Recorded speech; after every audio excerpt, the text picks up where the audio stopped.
It's a call that's telling me I'm here to serve.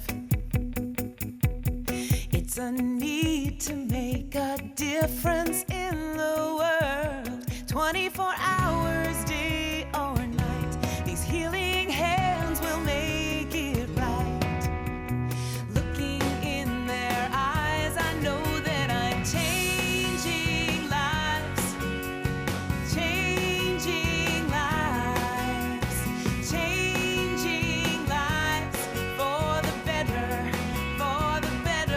changing lives.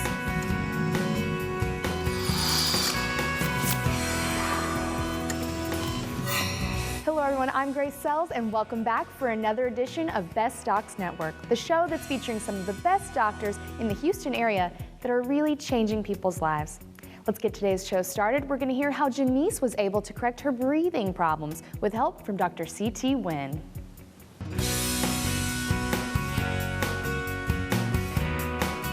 The symptoms is I had headaches, a lot of congestion, infections in the throat, a lot of mucus in the back, ear headaches, so much stuff going on. Janice Martinez is a patient who came to my office complaining of nasal obstruction, facial pressure, constant headache. She has been treated under multiple medication, including antibiotics, antihistamine, nasal spray, without really, without any good success. I went on, but then I started getting infections, and I was on antibiotics for 4 months in a row. They kept giving me, so I was like, this is not good. So when we examined Miss Janice Martinez, we found that her natural sinus drainage pathway, it's obstructed by chronic inflammation, chronic infection. So we offer her the option of doing balloon sinuplasty. The best part was that the breathing. I could breathe again. The headaches, is little by little started going away. Now when I sleep, I would breathe real loud. My husband will always say that, and I don't do that no more. So when you have a chronic sinus disease, that passage, it's obstructed, it's narrow by chronic inflammation, chronic infection. So what we do is we put a small balloon in the passage and we open up, you inflate the balloon and open up the natural passage, preserving the normal anatomy. And I don't sound like I have cold all the time. Before I was like sick all the time. And now I'm doing great. I could go out, do everything, and I feel good. One of the advantages is the quick recovery. There's really no downtime to balloon sinuplasty. The procedure can be done in office, under local anesthesia or the topical anesthesia with some nasal spray.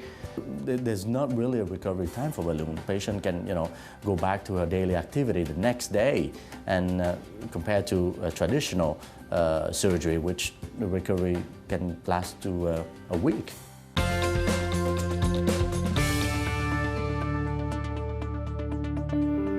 Dried plums, or prunes, are packed with polyphenols, a plant chemical that has been shown to boost bone density by stimulating your bone-building cells.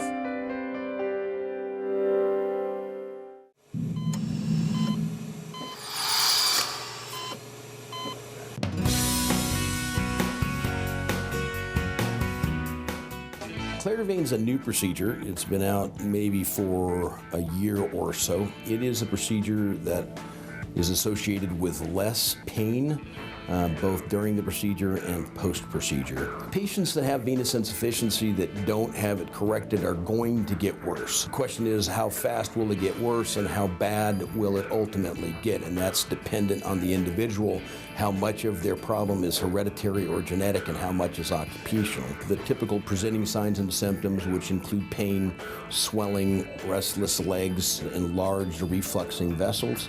If you have the venous insufficiency corrected, the disease progress will completely stop, and if it recurs, it can be easily treated without significant intervention. When you use laser or radiofrequency ablation to close veins, it's an energy source that produces heat. And so you're essentially burning the veins using radiofrequency or laser. And in order to control that pain, you have to put a tumescent solution, which is a numbing medicine mixed with normal saline, around the vein all the way up the leg. And so that requires several needle sticks, which is uncomfortable, and then that makes the leg kind of full, maybe a little tight. There's some leakage of the fluid. And with the ClariVein, that tumescence not needed, because ClariVein basically has a mechanical agitator, like a skip rope, that spins inside the vein and traumatizes the lining of the vein, and then we inject a sclerosant solution that augments the effect of the skip rope. When you use an energy source, there's always a risk that you could damage a structure that's adjacent to or near to the vein, such as a nerve or maybe even muscle, that sort of thing. And so with ClariVein, since there's no laser, there's no radio frequency, you're not using a heat source, and so it's, I think, significantly safer. All of the procedures are very safe statistically. The number of complications is very minimal, but I think there is some benefit with the ClariVein with respect to complications.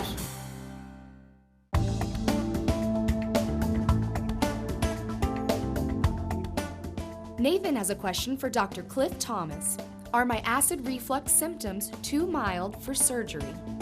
Well, if you're young and you have to be on medication to control your symptoms, then you'd be looking at a lifetime of taking medication.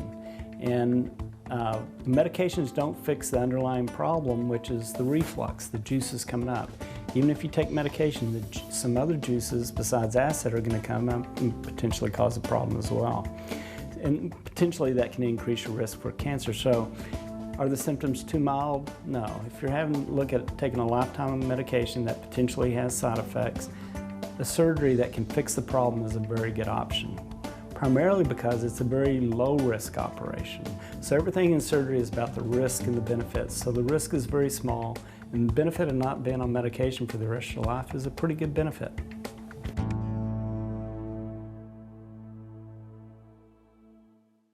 BestDocsNetwork.com helps you find the right doctor for your medical needs. Watch videos on each doctor and decide for yourself who fits you best. On the Best Docs Network homepage, you can see the latest videos, search for a doctor, find educational content, and watch the latest TV episodes from each BDN market. It has been noted that joint replacement surgeries are one of the top medical advancements of our time, and millions of Americans have had these surgeries. Let's hear from orthopedic surgeon Dr. Henry Small as he educates us on when it is necessary to have hip revision procedures.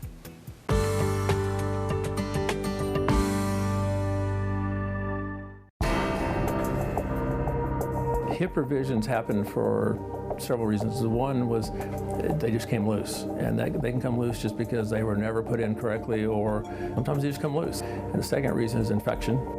About 2.5% of the hips put in nationwide get infected, and once they're infected, they have to come out and you have to start over. Occasionally, I see, like this patient we did recently had been infected for several years. I'd already revised her other hip that was infected, but she's in bad health, and she was in a nursing home for many years, and had not walked until we revised the first hip. She had not walked in 2 years, and then after revising the first one, she actually got out of bed and was able to ambulate her in the house and for short distances. But the second hip, which had been chronically infected, eventually put her back in the bed and was bedridden.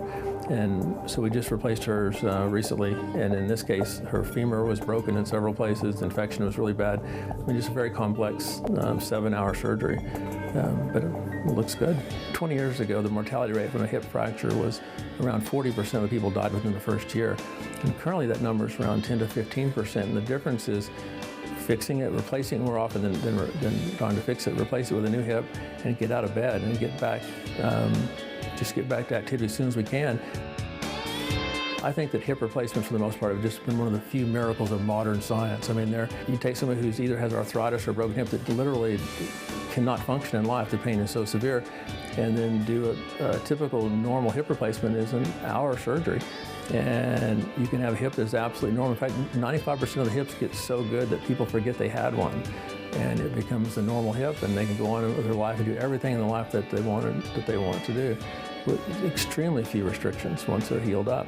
I really love what I do, but what I love most is trying to take somebody whose life is really just just totally destroyed because of what's wrong with them, because of pain or disability, and trying to get their life back. And that encompasses much more than just the surgery. And that's what I enjoy.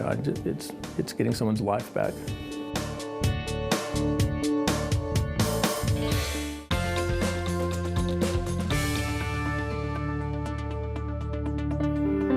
Did you know eating oysters can keep your immune system strong? A 3-ounce serving has 1/4 of your daily iron intake, plus twice the zinc that you need in a day. University General Hospital is a hospital like no other, with state-of-the-art medical treatments in an inviting environment that pampers patients and families and encourages relaxation and healing. To find a doctor on bestdocsnetwork.com, you can search by your location and the doctor's specialty. From there, you can search through the doctors listed. You can even search by your current location to find the doctor closest to you.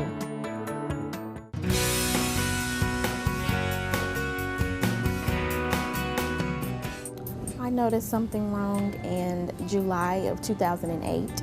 I actually went to a routine doctor's visit for some breakout that I had, because I had used a different type of deodorant. And when they took my blood pressure, they said that it was, unusually high. Hypertension, what can it cause? And some people think, well, their blood pressure is a little bit high, they can take a medicine, or maybe they just don't have to take it every day. A lot of people take this idea of hypertension kind of casually, but we shouldn't, because high blood pressure can cause problems from stroke to heart attack to kidney failure. So many things can be caused by that one word, hypertension. Ended up inevitably going to the emergency room like a couple of days after, because I just started feeling really dizzy, headache. It was as if my heart was actually hurting inside of my body. The blood pressure was 200/110. When I came to see her, her first words were, "We're going to heal you." And I was like, yes, came to the right place. She has been committed and faithful to take her medicines and to take care of her body to protect her heart, because high blood pressure can lead to many other things, especially cardiomyopathies or weakening of the heart failure from diastolic heart failure or systolic heart failure. So we have prevented that in her, and she's doing very well. Before, I would feel sluggish, tired, anxious a lot, and a little headaches like that. And then after, once we started treatment on medicine, different medicines, I would feel better. I would feel like I had energy. I just felt better and good about myself. If the pressure is too high, too much damage can occur in the organs. We have to take it seriously, and we just need to educate patients, I believe. If patients really knew what it was all about, they would come and get checked and take their medicine. I believe that Dr. Varughese has been blessed from the Lord with life and favor, in her hands. And I just love that about her. For more information and to check out hundreds of videos on all of our doctors that you've seen on the show today, head to our website. It's bestdocsnetwork.com. Now we move on to our next story, where we're going to hear how Holly was able to be more confident about her facial appearance with help from plastic surgeon Dr. David Altamira.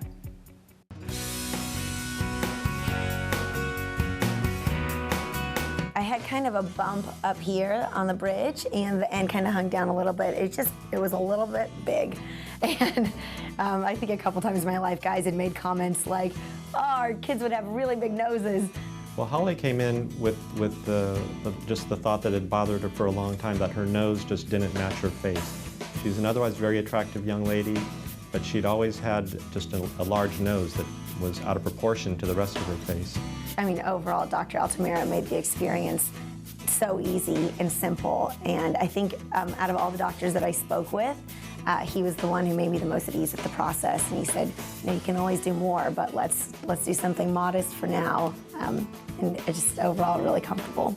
First, we talked to the patient at length. We asked them what they like about their nose and then what they don't like about their nose. There are certain things that we can change and certain things we don't want to change if they're happy with that. We'll take several photographs from different angles, and then we can project them on the computer screen for the patient, and we can actually morph the images to show the patient what they can possibly look like. And that way we can make sure we're on the same page as far as what the patient wants to look like and what can actually be accomplished in surgery, so that they do have realistic expectations, and we can kind of give them a good idea of what they'll actually will look like after the surgery. The recovery time was really quick. Dr. Altamira had explained that it would hurt for a little bit. He even gave me painkillers, but I think I took 2 of them. It wasn't as painful nearly as I thought it would be. And I think I had some soreness if I would touch it for maybe a month after, but overall it didn't hurt. Rhinoplasty is basically changing the shape of the nose. It can be done for a variety of reasons. Usually, a lot of times, just the patient has always felt their nose was too big for their face. They were never happy with their appearance. And so it's basically a great operation that can be used to reshape the person's nose to match their face better. It was so exciting taking that Band-Aid off for the first time. Like, when you look at yourself in the mirror, you always notice an imperfection that maybe you don't like. And for the first time I looked and thought, oh, my nose is adorable. Each doctor on the Best Docs Network website has their own profile page where you can watch videos on the doctor, read info on their background and training, find their office locations and directions, as well as ask the doctor a question and request an appointment.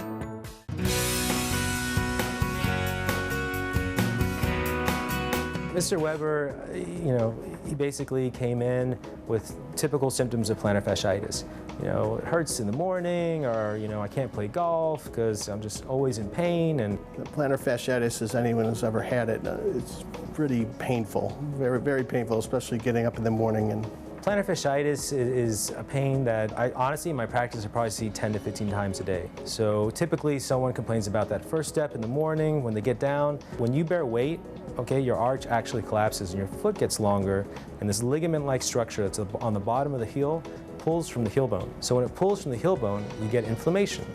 Inflammation triggers the pain cycle. So essentially, every time that you're bearing weight, you're restarting the pain cycle, and it's chronically inflamed tissue on the bottom of the heel. Well, I have to say that this procedure is really amazing. After the recovery time from the surgery, it really is immediate relief. Immediate. The Tenex procedure is basically, it's an ultrasonic device that allows you to debride the scar tissue. So when you have plantar fasciitis or any kind of inflammation of a tendon, you develop scar tissue. And so using ultrasound for guidance and using a micro tip, you're able to debride the scar tissue, remove it, and basically start the healing process. The key feature about it is that it's a single incision, one suture, and the patient can weight bear immediately after. So it's cutting edge technology combined with minimal incision surgery. It's really remarkable. I mean, it's truly remarkable. I don't have any pain in the area that it affected me. It was really, truly amazing. It's a 15-minute procedure. It's very precise because you're using an ultrasound machine for guidance, so you can actually visualize the plantar fascia. And it's minimal incision, literally just one suture on the inside of the heel. So it's not on a weight-bearing part, so you can immediately weight bear after the surgery. Patients love it, and so I love having this as a new thing I can introduce to my practice.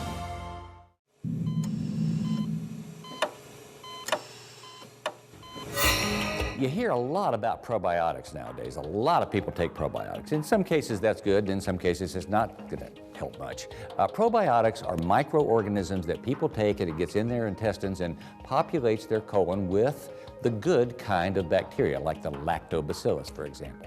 There are lots of different kinds of probiotics, and in general, people that are healthy and are having no gastrointestinal symptoms don't need them. However, if you've had a lot of diarrhea, or let's say you have a lot of gas, either from the upper end or the lower end, or let's say you just have a lot of bloating and feel bad, probiotics may help you.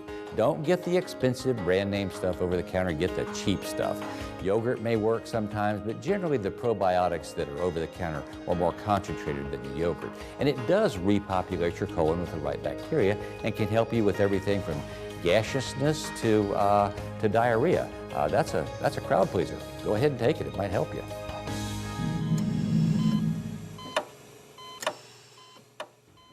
For additional medical minutes from Dr. Honaker, log on to bestdocsnetwork.com and click on the Medical Minute tab on the home page.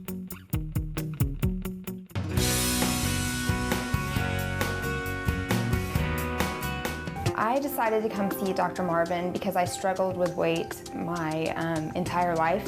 Well, Amanda's a fairly young patient. She's in her mid-20s when she had the surgery.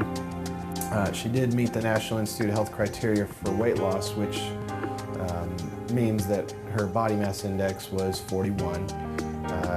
She was morbidly obese. She wasn't manifesting too many other medical problems related to her weight yet, but again, she's on the young side, so she had some lower extremity swelling and those kind of things. There's tip-offs that things aren't quite right. I was very uncomfortable. I was like one of the only heavy people in my group of friends. My husband is very lean and active, so it had a lot to do with our lifestyle. And I wasn't able to go to the pool, and I didn't want to wear sleeveless shirts, or when my friends went out to the club, I didn't want to go to the club. And so it had a lot to do with my age, and I wasn't able to live life. Amanda's lost from 240 pounds down to 128.5 pounds, and that's a very significant weight loss. That's great. That's a very good outcome for a gastric sleeve. The recovery for me was pretty simple. I took 2 weeks off of work. I could have gone back within 5 to 7 days. I get emotional when it changed my life. Just wearing sleeveless shirts, being able to dress like everybody else, being able to spend time with my husband and go to the pool and just be active. A lot of people started to talk to me again because I wasn't friendly whenever I was heavier. I was angry, I didn't want to do anything, I was like a hermit. So my response is, they want to know how I did it, and I'm very open about how I did it. I was like, I had the surgery. I couldn't do it myself. I could not do it without the surgery. Could not have done it. My patients, since obesity is a systemic disease, when we cure it for them, they get better on so many fronts. It's nice to see how they're doing afterwards. They really are changed people. Acid reflux can cause permanent damage to your esophagus if left untreated. For Zachary, who has voice lessons twice a week, being untreated was not an option. Let's take a look at how Zachary was able to regain his voice back with help from General Surgeon Dr. Cliff Thomas.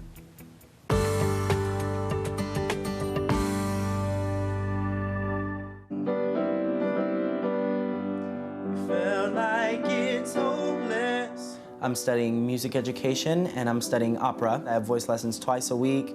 I have choir rehearsals every day. I have opera rehearsals all the time. And so I have to be in tip-top shape.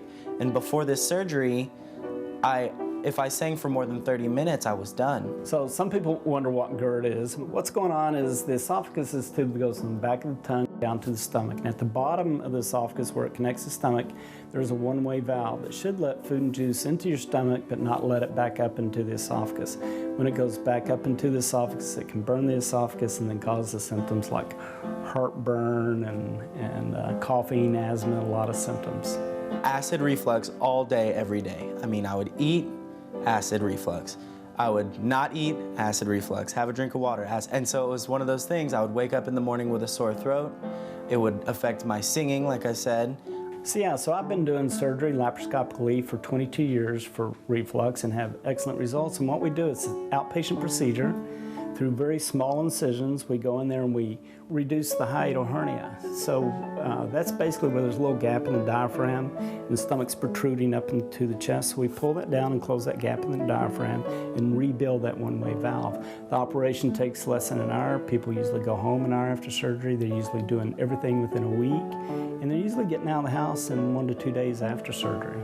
Actually, I told Dr. Thomas the results of this have been amazing. The very, very first morning after my surgery, I woke up and I almost started crying, literally, because it was the first time in my entire life that I had woken up without a sore throat. One of the more common things people tell me after surgery is this is one of the best things they've ever done in their entire life. So this heartburn symptoms kind of is in the background of their daily life, and it may not seem like the worst part of any one day, but when it goes away, their quality of life improves so much and they don't have to live with it. They're kind of ecstatic. It's been an amazing, amazing improvement in my entire life, and it's something that I'm so, so grateful to have had done. The Best Docs Network is all about doctors helping change people's lives. It's educational, informative, and real. Log on to bestdocsnetwork.com.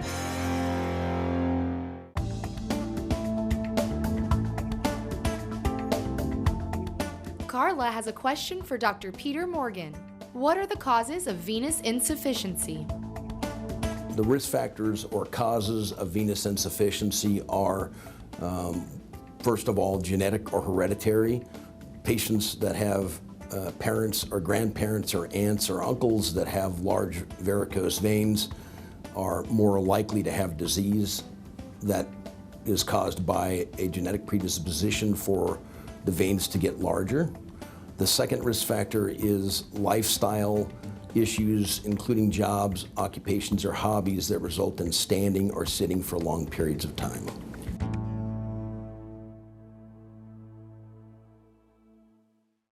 BestDocsNetwork.com also has a video library of all the doctors' videos that you can break down by doctor, topic, and specialty. This is a great way to find videos quickly and watch all the videos associated with your needs.